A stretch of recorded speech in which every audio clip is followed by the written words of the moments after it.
नमस्कार। जन उत्तराखंड में आप सभी का स्वागत है। मैं हूं प्रभात। सबसे पहले नजर हेडलाइंस पर।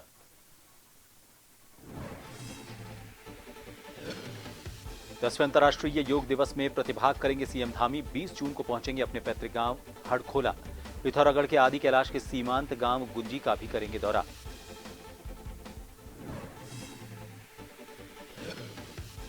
संस्कृति मंत्री सतपाल महाराज ने अधिकारियों को लगाई फटकार। उत्तर समकालीन आर्ट गैलरी का औचक निरीक्षण, अव्यवस्था को दूर करने के दिए निर्देश।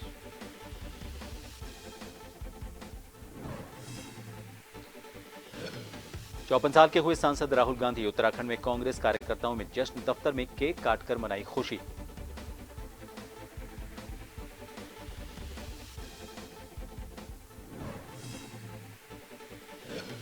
रवि बड़ोला हत्याकांड के 2 आरोपितों से हरिद्वार पुलिस की मुठभेड़। पैरों में लगी गोली। मर्डर केस के सभी 7 आरोपी अरेस्ट।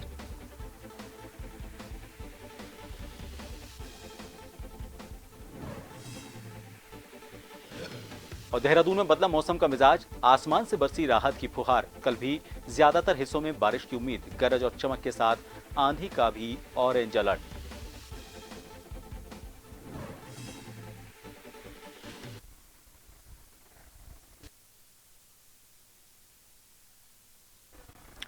और अब खबरें विस्तार से। केंद्र सरकार में मंत्री बनने के बाद पहली बार अपने संसदीय क्षेत्र लोहाघाट पहुंचे मंत्री अजय टम्टा का भाजपा कार्यकर्ताओं ने जोरदार स्वागत किया।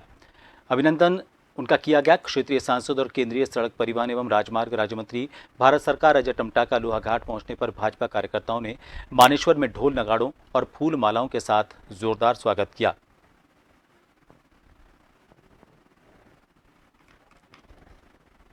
मैं हम सबका सौभाग्य है कि मेरे अल्मोड़ा, पिथौरागढ़, बागेश्वर, चंपावत 14 के 14 विधानसभा के देवतुल्य कार्यकर्ता भाइयों और बहनों के आशीर्वाद के बाद मुझे संसद में तीसरी बार अपने क्षेत्र की समस्याओं के समाधान के लिए उन्होंने मुझे पद का उपयोग करके जिता करके भेजा।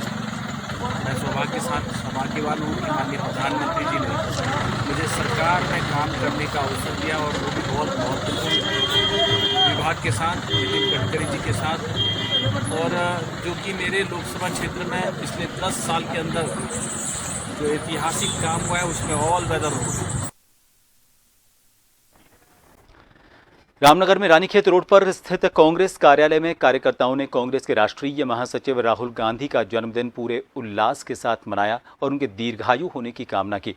इस मौके पर बोलते हुए कांग्रेस कमेटी के ब्लॉक अध्यक्ष देशबंधु रावत ने कहा कि राहुल गांधी द्वारा पूरे देश में निकाली गई भारत जोड़ो यात्रा अपने आप में एक ऐतिहासिक यात्रा थी और इस यात्रा के माध्यम से देश की जनता का राहुल गांधी से सीधे संवाद भी हुआ।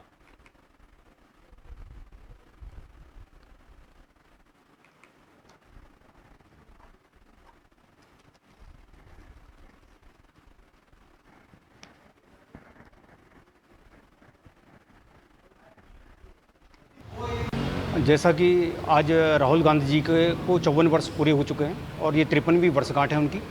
और इस वर्षगांठ के अवसर पर मैं जो है रामनगर ब्लॉक कांग्रेस, नगर कांग्रेस, महिला कांग्रेस की ओर से जो है उन्हें हार्दिक बधाई और शुभकामनाएं देता हूं।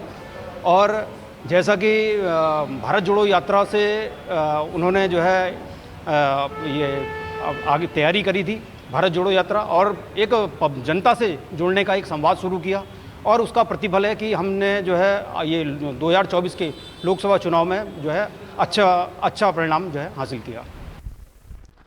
जीरो टॉलरेंस की नीति अपनाने और अवैध अतिक्रमण के खिलाफ अभियान चलाने वाली धामी सरकार को अतिक्रमणकारी खुलेआम चुनौती देने से बाज नहीं आ रहे। सरकारी भूमि पर खुलेआम धड़ल्ले से अवैध निर्माण कार्य चल रहा है। हालांकि सूचना के बाद हरकत में आए नगर पंचायत लालकुआ के अधिशासी अधिकारी ने तहसील कार्यालय लालकुआ के संयुक्त तत्वावधान में अवैध अतिक्रमणकारी को नोटिस देकर काम रुकवा दिया।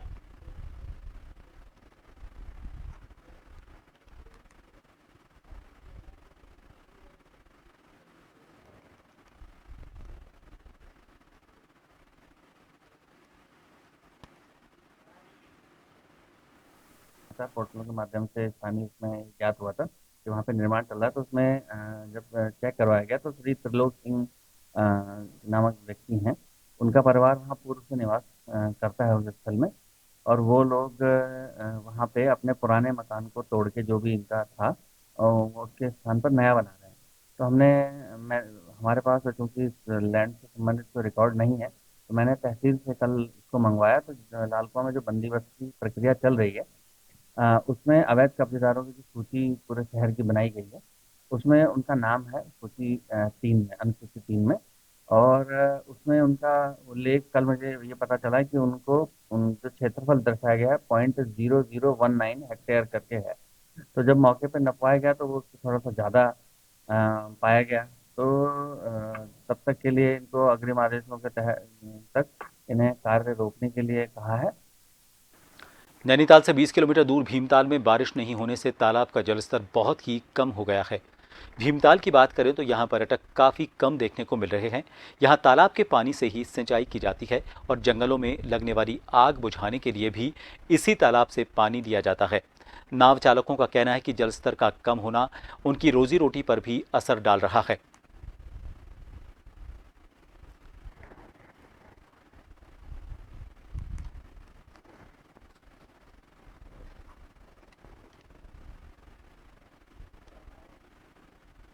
इधर पे भैया जैसे कि ये पानी इसका जो कम हुआ है, ये थोड़ा सिंचाई के लिए छोड़ा जाता है। लेक जो बनी है खेतों में सिंचाई के लिए बनी हुई है, सिंचाई विभाग का इसमें रहता है, इरिगेशन डिपार्टमेंट का। उसके बाद थोड़ा जो जंगलों में आग लगी थी, फॉरेस्ट डिपार्टमेंट ने इनसे आपका हेलीकॉप्टर से पानी निकाल के आग बुझाने के लिए इसमें से काफ़ी 3-4 दिन तक का मशक्कत की है, आगे बुझी है जंगलों की। बारिश इस बार कुछ हुई नहीं है। बाकी थोड़ा टूरिज्म पे भी फर्क पड़ा है, हमारे काम धंधे पे भी फर्क पड़ा हुआ है। इस समय पर टूरिज्म निराश है करके पानी नहीं है, हम लोग निराश है कि काम नहीं है, टूरिज्म नहीं है। पर्यावरणविद वृक्षमित्र डॉक्टर त्रिलोक चंद्र सोनी के नेतृत्व में ग्राम पंचायत पूर्णा देवाल में सेवानिवृत्त वन क्षेत्राधिकारी गोविंद राम सोनी और आशा देवी ने अपनी शादी की 47वीं सालगिरह पर फलदार कटहल के पौधे लगाए। डॉक्टर सोनी ने कहा कि गर्मी के हालात ने यह एहसास करा दिया है कि पेड़ पौधे हमारे लिए कितने ज़रूरी हैं। सोनी ने अपील करते हुए कहा कि हमें अपने यादगार पलों पर एक एक पौधा अवश्य लगाना चाहिए।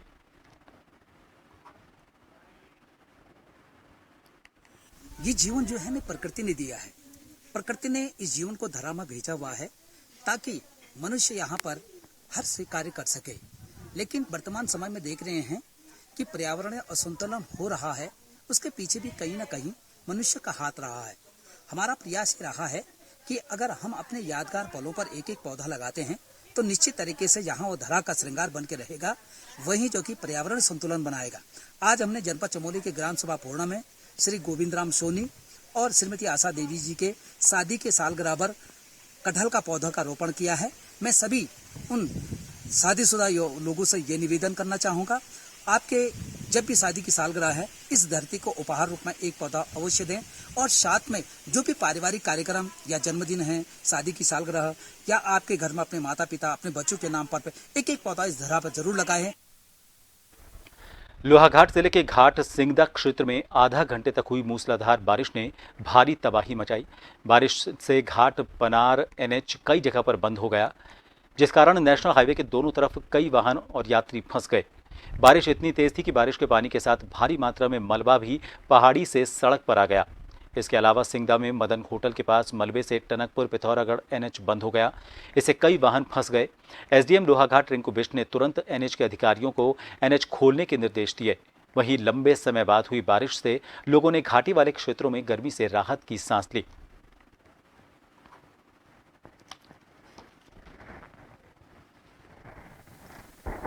मौके पर पिथौरागढ़ के आदि कैलाश के सीमांत गांव गुंजी पार्वती कुंड में हिस्सा लेंगे। इस दौरान मुख्यमंत्री अपने पैतृक गांव हडखोला में 20 जून को पहुंचकर रात्रि विश्राम करेंगे। उनके इस कार्यक्रम को लेकर मौके पर जिलाधिकारी रीना जोशी ने हडखोला पहुंचकर व्यवस्थाओं का जायजा लिया। इस दौरान जिलाधिकारी ने सभी संबंधित अधिकारियों को हेलीपैड और गेस्ट हाउस की साफ सफाई, फर्नीचर, विद्युत, भोजन और समुचित व्यवस्था करने के निर्देश दिए।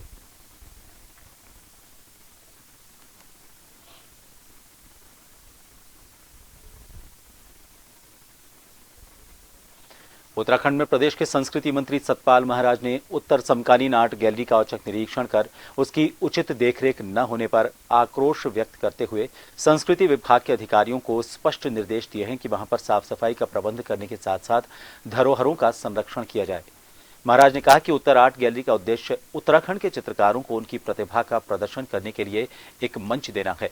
वहीं महाराज ने औचक निरीक्षण के दौरान उनके साथ मौजूद संस्कृति विभाग के सचिव हरिश्चंद्र सेमवाल और संस्कृति निदेशक बीना भट्ट को निर्देश देते हुए कहा कि पूर्व में भी उनके द्वारा आर्ट गैलरी को व्यवस्थित करने के निर्देश दिए गए थे, लेकिन अभी तक उसमें कोई प्रगति दिखाई नहीं दे रही।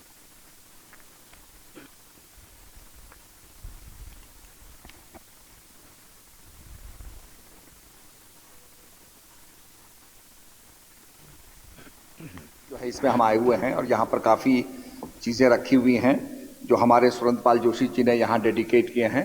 और 2013 का जो त्रासदी हुई थी केदारनाथ की, उसके उपलक्ष्य में ये सब चीज़ें यहाँ बनाई हुई हैं। हेलीकॉप्टर है, उसकी क्रैश जो है वो दिखाया हुआ है, मकान बना हुआ है। तो हम यहाँ बड़े कंसर्न्ड हैं इस मामले को लेकर के कि यहाँ पर ह्यूमिडिफायर नहीं है, मशीनें लगी नहीं है, जिससे कि यहाँ पर ये जंक लग रहा है और ये हमारी जो करोड़ों की संपत्ति है ये नष्ट होती जा रही है।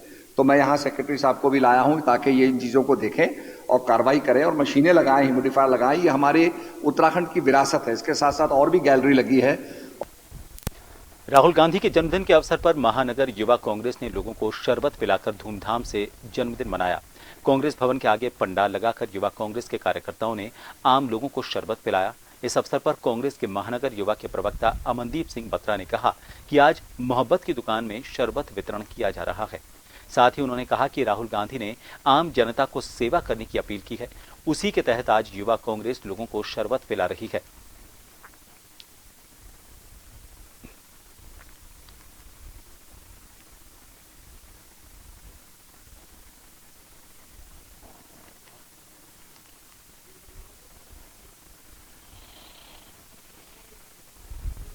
आज राहुल गांधी जी का जन्म दिवस है, तो मैं सबसे पहले पूरी युवा कांग्रेस के द्वारा राहुल गांधी जी को जन्मदिन की हार्दिक बधाई एवं शुभकामनाएं देता हूं। अपने प्रदेश उत्तराखंड की तरफ से उनको बधाई देता हूं। आज जिला महानगर युवा कांग्रेस द्वारा उनके जन्म दिवस के उपलक्ष्य पर मोहब्बत की दुकान शरबत लगाने का कार्य किया गया है। एवं आपको पता है जिस प्रकार से गर्मी है, तो गर्मी के मद्देनजर रखते हुए उनके द्वारा कहा गया है कि निरंतर प्रदेश एवं देश की जनता की सेवा करो, और उसी सेवा को देखते हुए आज उनके जन्मदिन के उपलक्ष्य पर आज महानगर युवा कांग्रेस द्वारा जिलाध्यक्ष जी के नेतृत्व में आज शरबत की दुकान, मोहब्बत की दुकान लगाने का कार्य किया जा रहा है। देहरादून के रायपुर में डोभाल चौक पर 16 तारीख को हुए गोलीकांड में एक व्यक्ति की मौके पर ही मौत हो गई थी, जबकि 2 लोग घायल हुए थे। घायलों का इलाज शहर के एक निजी अस्पताल में चल रहा है। इस गोलीकांड के विरोध में सैकड़ों लोग डीएम को ज्ञापन देने पहुंचे। डीएम के नहीं होने पर उन्होंने ये ज्ञापन सिटी मजिस्ट्रेट को सौंप दिया। इस अवसर पर लोगों ने शासन और प्रशासन के खिलाफ नाराजगी जताई। लोगों ने शासन और प्रशासन के खिलाफ जमकर नारे लगाए। लोगों ने सरकार से मृत व्यक्ति के परिजन को उचित मुआवजे की मांग की। दोनों घायल लोगों का इलाज फ्री करने की भी मांग की गई।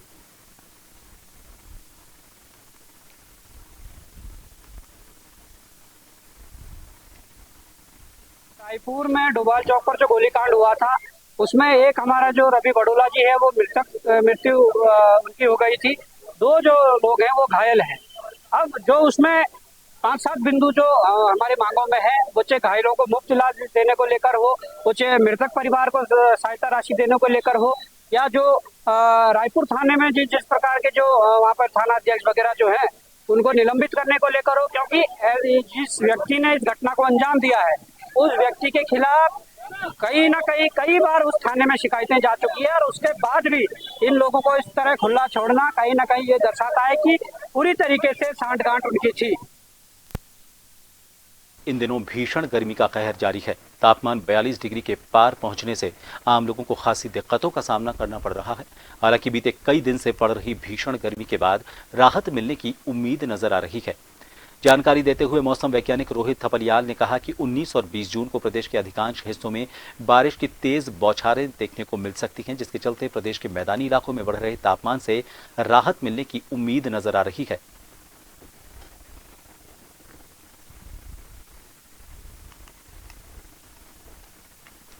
देखिए 19 तारीख को तो जो है उत्तराखंड के जो पर्वतीय क्षेत्र है वहां पर जो जनपद है, पर्वतीय जनपद है, वहां पर भी कुछ स्थानों पे, जबकि जो मैदानी क्षेत्र है वहां पर भी कहीं कहीं मिलने की संभावना, तो कह सकते हैं कि जो है डिस्ट्रीब्यूशन स्कैटर्ड प्लेसेस में जो है मिल सकता है 19-20 तारीख को लाइट और मॉडरेट रेनफॉल का।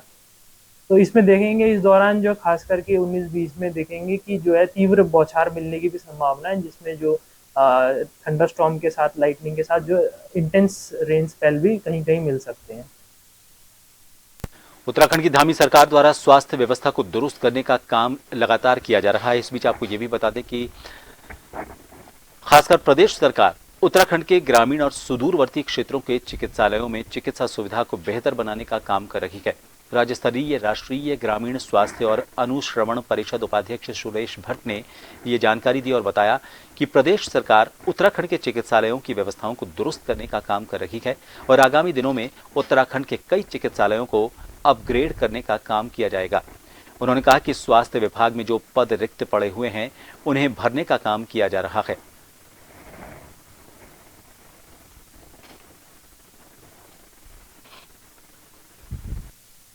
उत्तराखंड सरकार उत्तराखंड के प्रत्येक नागरिक को उत्तम स्वास्थ्य सेवाएं उपलब्ध हों और त्वरित गति से उपलब्ध हों, सुलभता से उपलब्ध हों, इसके लिए लगातार प्रयास कर रही है।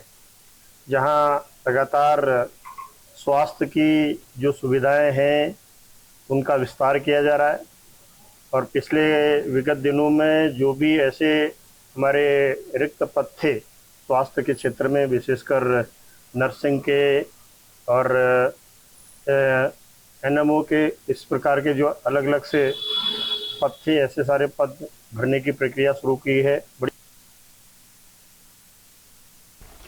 मंगलौर उपचुनाव के प्रत्याशी पूर्व विधायक काजी निजामुद्दीन ने अपने नामांकन से पहले मंगलौर रुड़की हाईवे पर एक होटल में कार्यकर्ताओं की मीटिंग ली।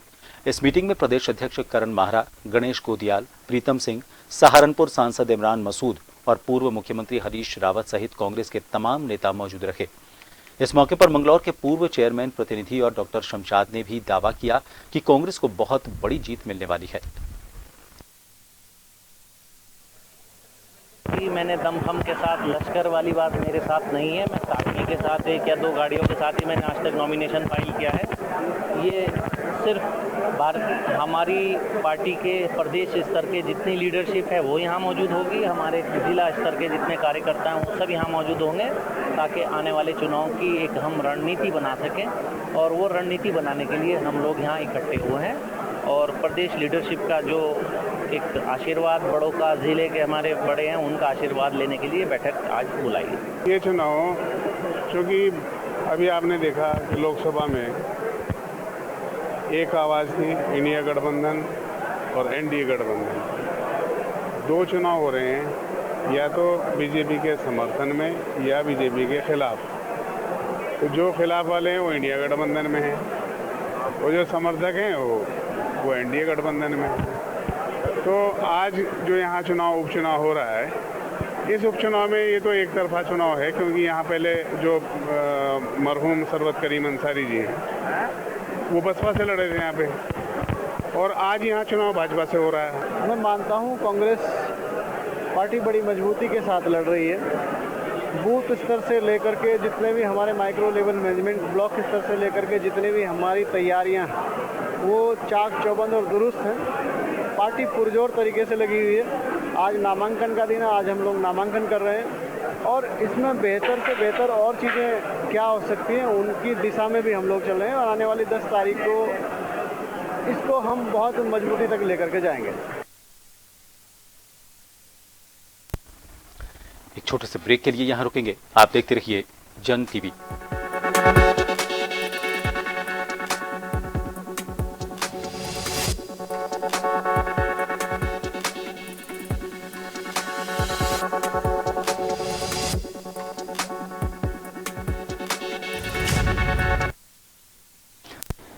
ब्रेक के बाद एक बार फिर आप सभी का स्वागत है। उत्तरकाशी के विकासखंड चिन्याली सोड के कपराड़ा गांव में जल जीवन मिशन के तहत लोगों के घरों में पानी के नल तो लग गए, लेकिन लोग पानी के अभाव में आज भी प्यासे हैं। ग्रामीणों का कहना है कि पाइपलाइन को बिछाते समय घोर लापरवाही बरती गई है। जमीन से लाइन को इतनी हाइट दी गई है कि मोटर से भी पानी चढ़ना संभव नहीं है और ऐसे में जल जीवन मिशन के तहत इस गांव में पैसों की बंदरबांट की संभावनाओं से इनकार नहीं किया जा सकता।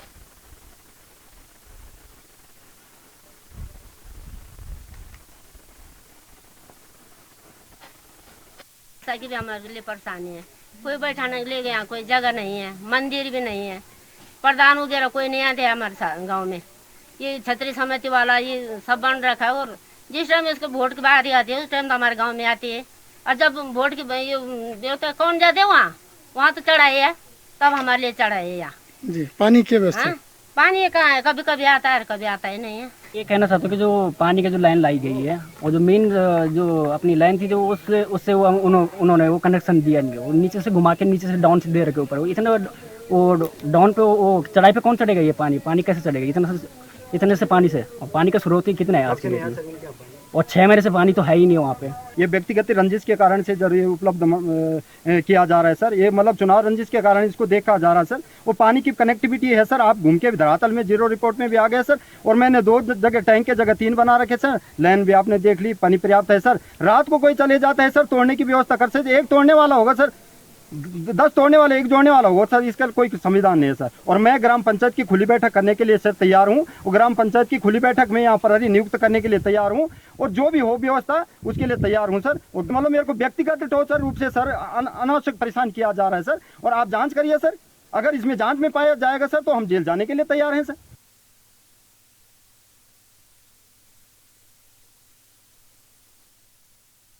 कर लेते हैं। देहरादून में विकास के नाम पर पेड़ों के कटान पर पर्यावरण प्रेमी अब सरकार के खिलाफ मुखर हो रहे हैं। पिछले दिनों खालगा में पेयजल परियोजना के नाम पर सैकड़ों पेड़ों को काटे जाने को लेकर बनाई जा रही योजना का लोगों ने जमकर विरोध किया था। इस योजना के लिए वन विभाग ने एनओसी भी दे दी थी और उत्तराखंड जल संस्थान आगे की कार्रवाई में जुट गया था, लेकिन लोगों के विरोध के बाद फिलहाल ये योजना रोकी गई है। अब देहरादून में दिलाराम चौक से सीएम आवास के आसपास पेड़ों के कटान की योजना का पर्यावरण प्रेमी विरोध कर रहे हैं। वहीं मामले में 23 जून को पर्यावरणविद पेड़ों की कटाई की योजना के विरोध में राजधानी देहरादून में एक बड़ा प्रदर्शन करेंगे। दिलाराम चौक से और सेंट्रियो मॉल तक लगभग 200-250 पेड़ अभी मार्क किए गए कटाने के लिए। तो उसमें जो है बल्कि लेकिन ये मार्च जो है हमारा एक व्यापक इसका उद्देश्य भी है कि जो शहर में बेतहाशा पेड़ कट रहे हैं, ये तो सिर्फ हमें एक स्पॉट है कि 250 पेड़ को हम अभी जो इस बात को उठा रहे हैं कि 250 पेड़ कट रहे हैं, ये तुरंत की एक बात है। पर जो शहर में जैसे ऋषिकेश हाईवे के लिए कोई 5 से 8 हजार पेड़ कट रहे हैं, कोई झाझरा से लेके आसारोड़ी कट रहे हैं 8 हजार पेड़, मसूरी के लिए नया हाईवे बनाया जाता है जबकि मसूरी में कोई जगह नहीं है, उसके लिए 8 हजार पेड़ काटे जा रहे हैं। बल्लूपुर से लेके पोंटा तक पेड़ काटे जा रहे हैं। ये शहर में जो एक व्यापक एक पेड़ कटान का एक मुहिम से चल रही है, उसके विरोध में हमारा ये बेसिकली प्रदर्शन है। मोदी जी का एक सपना है कि 2047 में विकसित भारत बनेगा, लेकिन जिस राह पर हम चले हैं उसी पर अगर हम चलते रहेंगे तो 2047 तो छोड़िए 2037 तक ये पूरी घाटी जो है वो वीरान घाटी हो जाएगी। यहाँ पर जीवन असंभव हो जाएगा, क्योंकि कल आपने सुना होगा कि 46 डिग्री हरिद्वार में टेम्परेचर हो गई। देहरादून के डोभाल चौक पर 3 दिन पहले हुए हत्याकांड के बाद लोगों में आक्रोश लगातार बढ़ता जा रहा है। बुधवार को पीड़ित परिवार के साथ कई संगठन और स्थानीय लोग मृतक रवि बड़ोला को श्रद्धांजलि देने के लिए कैंडल मार्च निकालते नजर आए। तो वहीं 20 जून को देहरादून बंद है। इधर इस मामले में देहरादून पुलिस ने 7 अपराधियों को गिरफ्तार कर लिया है। स्थानीय लोगों के साथ अब उत्तराखंड के कई सामाजिक संगठन भी सड़कों पर उतर आए हैं। मंगलवार को डोभाल चौक पर प्रदर्शन करने के साथ ही लोगों ने मिलकर आरोपी के घर तोड़फोड़ कर दी। पीड़ित परिवार ने सरकार से मृतक की पत्नी को सरकारी नौकरी देने और मुआवजे के रूप में 1 करोड़ और घायलों को 20-20 लाख रुपए देने की मांग की है। पूरे मामले ने अब राजनीतिक रंग भी ले लिया है। कांग्रेस प्रदेश अध्यक्ष ने घटना के बाद कानून व्यवस्था पर सवालिया निशान खड़े किए हैं। जैसा अंकिता के साथ हुआ था, अगर उसके टाइम पे एक अच्छा एग्जाम्पल सेट हो जाता, मैं आपको बोल रही हूँ, आप अपने बच्चे को बोलते बेटा बाहर जा नौकरी करने, कोई प्रॉब्लम नहीं है। लेकिन अब पता है क्या होगा, जो थोड़ा सा भी नॉर्मल फैमिली का इंसान होगा ना, वो बोलेगा कोई ज़रूरत नहीं बाहर जाने की, शादी कर घर बैठ। तो कम से कम हम देवभूमि के सरकार को ना कम से कम अपनी लड़कियों को थोड़ा सा स्ट्रॉन्ग बनाना चाहिए, अच्छे एग्जाम्पल सेट करके। इस वक्त आप थोड़ा सा मुझे सपोर्ट करोगे तो फिर लोगों को ये लगेगा, लोग बोलेंगे लोग अपने घरों के खिड़कियों से झगड़े नहीं झाँकेंगे, बाहर जाके सुलझाने की कोशिश करेंगे, किसी की हेल्प करने की कोशिश करेंगे। भारत एक पुरुष प्रधान समाज है। जब आदमी कमा के लाता है उसके बाद घर की रोटी चलती है। गवर्नमेंट से हमें जो आज तक चाहिए, जो भी हमने कल मांगा उन्होंने हमें दिया। अब हमारा एक ही अनुरोध है कि ये कैसे घर चलाएगी, इतनी छोटी बच्ची घर कैसे चलाएगी, अपने बूढ़े माँ बाप को, अपने 4 साल के बच्चे को कैसे पालेगी। मुझे सरकार से जवाब चाहिए। चाहे विपिन रावत जिसका मर्डर देहरादून राजधानी में हुआ और 10 दिन तक वो अस्पताल में रहने के बाद उसने प्राण त्यागे, तब तक अपराधी के खिलाफ कोई कार्रवाई नहीं हुई थी। चाहे वो ये कल का गोलीकांड है, चाहे वो यूपी की पुलिस की गोलाबारी में एक पंचायत प्रतिनिधि की पत्नी की हत्या होना है, चाहे वो आतंकवादियों का पकड़ा जाना हरिद्वार से यूपी के एसटीएफ के द्वारा हो, चाहे वो राष्ट्रपति के दौरे के दौरान देहरादून शहर में 100 मीटर की दूरी पर करोड़ों की चोरी होना हो, तो कानून कहाँ है। जो अभी तक जो अपडेट स्थिति है उसमें सारे जो हमारे नामजद थे और नामजद के अलावा और जो लाइट में जो भी अभियुक्त आए थे, प्रकाश में जिनका नाम आया था, उन सभी की गिरफ्तारी कर ली गई है। अब उसमें कोई भी अभियुक्त उसमें शेष नहीं है। जैसा कि आपको विदित होगा कि 4 अभियुक्त तो पहले ही भेजे जा चुके थे और कल एक अंकुश जो नामजद था उसको भी पकड़ लिया गया था, उसकी भी अरेस्टिंग कर ली गई थी। इसके अलावा जो मुख्य अभियुक्त था जिसके द्वारा जो है गोली चलाई गई थी, रामवीर उसका नाम था, जो कि रहने वाला मुजफ्फरनगर का था, तो उसको भी जो है हमारी पुलिस के द्वारा जो है राजस्थान पुलिस के साथ मिलके वहाँ से उसकी अरेस्टिंग की गई थी। खबर देहरादून से है। यहाँ पर अचानक मौसम का मिजाज बदला और हल्की बूंदाबांदी हवा के साथ शुरू हो गई। तेज हवा और बारिश के बाद तापमान में गिरावट आई, साथ ही लोगों को गर्मी से राहत मिली। उत्तराखंड के पर्वतीय क्षेत्रों में हुई बारिश के कारण तापमान में आई गिरावट मैदानों में भी गर्मी से राहत दे रही है।